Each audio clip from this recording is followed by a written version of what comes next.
Hello everyone, কেমন আছেন সবাই? আমি তো ভীষণই ভালো আছি। আজকে আমার মেয়ের আবার ঘরের কোনো জিনিসই পছন্দ হয়নি, তাই বললো, মা আজকে আমি তো ঘরের জিনিস কিছু নিয়ে যাব না, তুমি আজকে আমাকে সমস্তটাই জাঙ্ক ফুড দেবে। অগত্যা মেয়ের কথা তো শুনতেই হবে, তাই মিয়ামোড়ে থেকে একটা চিকেন ইন্টারনেট এনেছিলাম। ভীষণ ও খেতে পছন্দ করে, তাই ভাবলাম একটা চিকেন ইন্টারনেট নিয়ে যাই।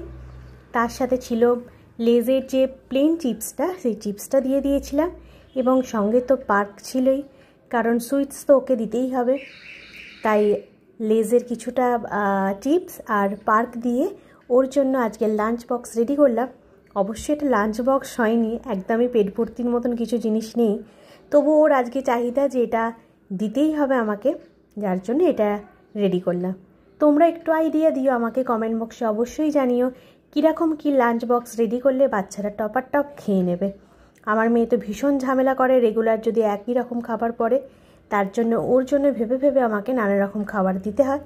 তো আপনারা অবশ্যই কিন্তু ভিডিওটাকে পছন্দ হলে একটা লাইক করবেন, আর অবশ্যই জানাতে কিন্তু ভুলবেন না যে লাঞ্চ বক্সে কী দিলে বাচ্চা ঝপাঝপ খেয়ে নেবে। আর দুটো এক্সট্রা 5 স্টার দিয়ে দিয়েছিলাম, কারণ ওর দুজন বেস্ট ফ্রেন্ড আছে তাদের জন্য। তো আজকের জন্য এটুকুই, নেক্সট ভিডিওতে আবার দেখা হবে। ততক্ষণে টাটা, আপনারা সবাই ভালো থাকবেন, সুস্থ থাকবেন, এটুকুই বলা, টাটা।